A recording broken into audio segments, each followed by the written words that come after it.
Good morning friends. GST platform के YouTube channel में आप सभी का स्वागत है। जी हाँ फ्रेंड्स, 2025 के अंदर जीएसटी रिटर्न्स फाइलिंग के लिए जो आपको नए कंप्लायंसेस या नए प्रोविजंस जो ध्यान में रखने हैं, आज के सेशन में हम लोग डिस्कस करने वाले हैं। कई सारी चीजें पिछले 2-3 महीने के अंदर जो है नए इंट्रोडक्शन के साथ गवर्नमेंट ने आपके सामने रख दी है, तो वो सारा कुछ आपको 2025 के अंदर जीएसटी रिटर्न फाइलिंग से पहले ध्यान में रखना होगा। एक भी पॉइंट अगर आपने मिस कर दिया तो आपका नुकसान, मॉनेटरी नुकसान जो है वो हो सकता है। तो क्या क्या चीजें ऐसी हैं जो आपको डायरेक्टली इम्पैक्ट कर सकती हैं, उसके बारे में आपके सामने जो मैंने स्क्रीन शेयर करी है, उस स्क्रीन के अंदर एक एक करके हम लोग डिस्कस करेंगे कि इसका इम्पैक्ट आपके ऊपर किस तरीके से पड़ेगा और आप इस चीज को कैसे अपनी बुक्स ऑफ अकाउंट्स के अंदर, कैसे अपनी रिटर्न फाइलिंग के अंदर इनकॉर्पोरेट कर सकते हैं, ताकि आपका जो प्रॉपर कंप्लायंसेस है वो हो जाए। तो सबसे पहले हम लोग बात करते हैं, तो आपकी जीएसटी रिटर्न्स के समय आपको जीएसटी का पेमेंट करना होता है। और इस जीएसटी पेमेंट को करने के लिए आप अपना कैश लेजर और आप अपना क्रेडिट लेजर यूज करते हैं। क्रेडिट लेजर में तो जैसे कर रहे हैं वैसे ही करते रहेंगे आप। कैश लेजर के अंदर एक बहुत इंपॉर्टेंट चेंज आपके लिए किया गया है। इसमें चेंज किया गया है क्या? इसमें एक चेंज आया है बेसिकली टीडीएस के प्रोविजंस में। समझिएगा, ये टीडीएस का प्रोविजन आपके कैश लेजर को कैसे इंपैक्ट करेगा। मान लीजिए एक पर्सन है एक्स वाई जेड, जो कि एक रजिस्टर्ड पर्सन है, और ये क्या चीज का बिजनेस कर रहा है? ये बिजनेस कर रहा है स्क्रैप्स का। एग्जाम्पल लेकर के चलते हैं, metal scraps. X Y Z registered person seller जो स्क्रैप मेटल के बिजनेस में है, इसने सेल करा किसी एबीसी पर्सन को। एबीसी भी पर्सन जो है वो रजिस्टर्ड पर्सन है, और इसने परचेज किया है स्क्रैप।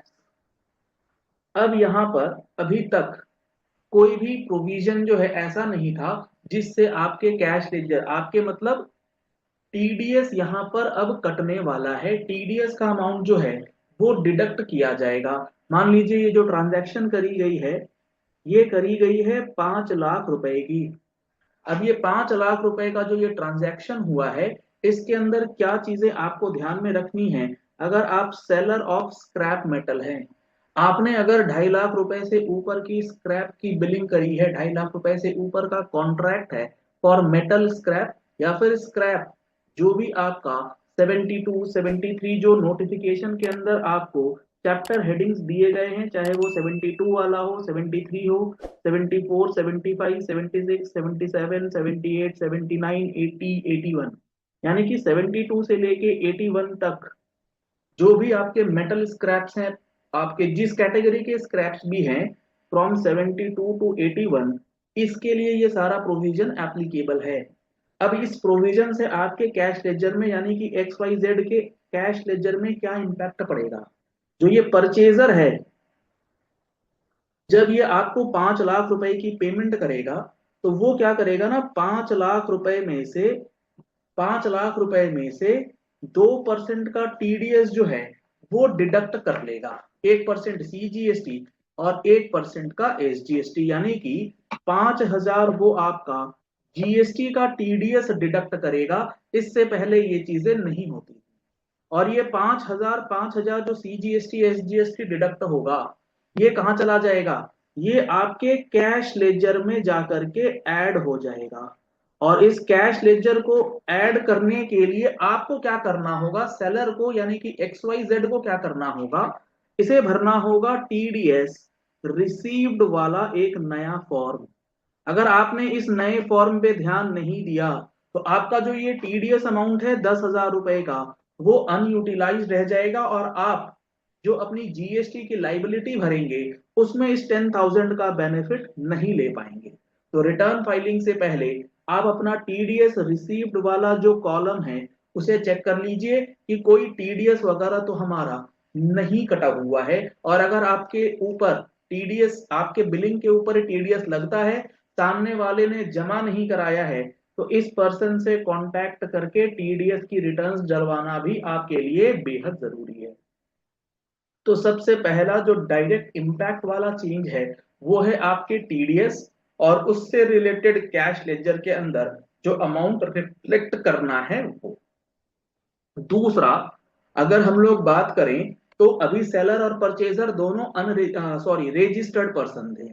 अगर मैं आपको यहां पर एक सिचुएशन दूं कि एक्स वाई जेड ये है सेलर लेकिन ये है अनरजिस्टर्ड पर्सन और इसने सेल किया है 5 लाख रुपए की metal scraps for example to ABC person. अगर वो रजिस्टर्ड है यानी कि परचेजर रजिस्टर्ड है तो टीडीएस तो तब कटेगा जब सेलर रजिस्टर्ड होगा, लेकिन अब इस केस में सेलर है अनरजिस्टर्ड। तो ये जो रजिस्टर्ड पर्सन जब इस अनरजिस्टर्ड पर्सन से 5 लाख रुपए की जो स्क्रैप परचेजिंग कर रहा है इसके ऊपर कैश पेमेंट करना पड़ेगा। जी हाँ फ्रेंड्स, एबीसी को कैश के अंदर जीएसटी से पे करना होगा अंडर रिवर्स चार्ज मैकेनिज्म और ये मैंडेटरी हो चुका है। तो अगर आप स्क्रैप बिजनेस में 72 से 81 वाले बिजनेस में हैं तो आपके लिए एक बेहद इंपॉर्टेंट कंप्लायंस विंडो जो है वो 2025 के अंदर इनेबल किया गया है। इसी के साथ साथ पेमेंट करके आपको सेल्फ इनवॉइस जो है वो भी जनरेट करना होगा ताकि उसका इनपुट टैक्स क्रेडिट जो है वो आप साइमल्टेनियसली लेते रहें। तो ये दो आपको कैश और क्रेडिट जो टीडीएस का मिलना है इस दोनों का बेनिफिट समझ में आ गया होगा। तीसरा इंपॉर्टेंट जो जीएसटी रिटर्न फाइलिंग के समय आपको समझना है वो फिर से रिलेटेड है रिवर्स चार्ज को लेकर के, यानी कि 2025 में आपकी जो रिवर्स चार्ज की एंट्रीज हैं वो बहुत बड़े चेंजेस के साथ हो चुकी हैं। अब ये रिवर्स चार्ज 2025 के अंदर नया और क्या आया, अगर कोई एक पर्सन है एक्स वाई जेड जो कि अपना बिजनेस कर रहा है और ये बिजनेस कर रहा है किसी कमर्शियल बिल्डिंग में, कमर्शियल प्रेमाइसेस के अंदर एक्स वाई जेड जो है वो बिजनेस कर रहा है और जिसका ये कमर्शियल प्रीमाइसेस है let suppose A B C, वो है अनरजिस्टर्ड पर्सन और आप इसे रेंट पे कर रहे हैं मान लीजिए 1 लाख रुपए। तो जब आप किसी अनरजिस्टर्ड व्यक्ति को 1 लाख रुपए का रेंट पे करेंगे फॉर कमर्शियल ड्वेलिंग्स तो अब आपको इसके ऊपर फिर से कैश पेमेंट ऑफ जीएसटी करना पड़ेगा अंडर रिवर्स चार्ज मैकेनिज्म और इसमें फिर से आपको सेल्फ इनवॉइस जो है वो जनरेट करना होगा ताकि आप उसका इनपुट टैक्स क्रेडिट क्लेम कर। तो यहाँ पर ये तीसरा इंपॉर्टेंट कंप्लायंस जो है 2025 के अंदर आपको रिटर्न फाइलिंग से पहले ध्यान में रखना। यहाँ पर अब लेटेस्ट एक चेंज ये किया गया है कि ये जो एक्स वाई जेड बिजनेस कर रहा है कमर्शियल प्रॉपर्टी के अंदर, अगर ये एक कॉम्पोजिशन टैक्स पेयर है, अगर ये एक कॉम्पोजिशन टैक्स पेयर है तो इसे ये जो कैश पेमेंट करने की रिक्वायरमेंट है ये गवर्नमेंट ने फिलहाल ड्रॉप कर दी है। कॉम्पोजिशन वालों को यहां पर रिवर्स चार्ज पे करने की जरूरत नहीं है। लेकिन इसी एग्जाम्पल में आपको एक एडिशनल पॉइंट समझना होगा, अगर ये ड्वेलिंग रेसिडेंशियल ड्वेलिंग है और उस रेसिडेंशियल ड्वेलिंग के अंदर बिजनेस चल रहा है तो फिर जो ये रिवर्स चार्ज वाला कॉन्सेप्ट है, ये जो रिवर्स चार्ज वाला कॉन्सेप्ट है ये फिर से मैंडेटरी हो जाएगा और ये मैंडेटरी हो जाएगा फॉर ऑल पर्संस, चाहे आप रेगुलर पेयर हैं या आप कॉम्पोजिशन टैक्स पेयर हैं, हर किसी के लिए ये मैंडेटरी है। ये चौथा इंपॉर्टेंट कंप्लायंस जो आपको इस बार 2025 से फॉलो करना। तो आप देख पा रहे होंगे किस तरीके से जीएसटी के अंदर major changes day by day आपके सामने रखी जा रही है।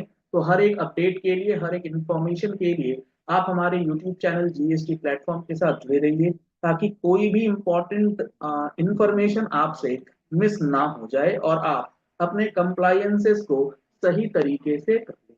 और ये रिवर्स चार्ज की बात हो गई, चाहे किसी भी तरीके के जीएसटी के प्रोविजंस और लॉ की जब हम लोग बात करते हैं तो आप हमारे जीएसटी फुल कोर्स का बेनिफिट ले सकते हैं जिसमें आपको बेसिक लेवल से एडवांस लेवल तक की पूरी इंफॉर्मेशन जो है वो प्रोवाइड की जाती है। आप देख पा रहे हैं जो हमारा 180 आवर्स प्लस का कोर्स लाइव हो चुका है 18 जनवरी से आप उसको अगर एनरोल कराते हैं तो आपको क्या मिलने जा रहा है अगले 6 महीने 180 घंटे के अंदर, उससे ज्यादा आपको सेक्शन 7 से लेके मतलब पूरा कंप्लीट कवरेज आपको मिलेगा। चाहे वो आपका सप्लाई हो, चाहे आपके रिवर्स चार्ज की एंट्रीज हो, चाहे आपके पास एग्जाम्शन की जो क्या कंडीशंस हैं, उसके बाद time of supply, value of supply, input tax credit के क्या प्रोविजंस हैं, रजिस्ट्रेशंस के क्या प्रोविजंस हैं, tax invoices, debit notes, credit notes के क्या प्रोविजंस हैं, accounts and records, returns filing, payment of taxes, refund, assessment, audit, inspection, demand and recovery,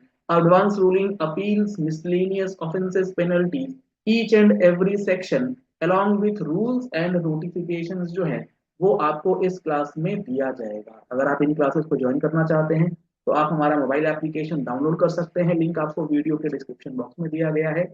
आप हमारा कॉन्टैक्ट नंबर जो स्क्रीन पर फ्लैश किया गया उस पर भी कॉल करके कोर्सेज की जानकारी ले सकते हैं।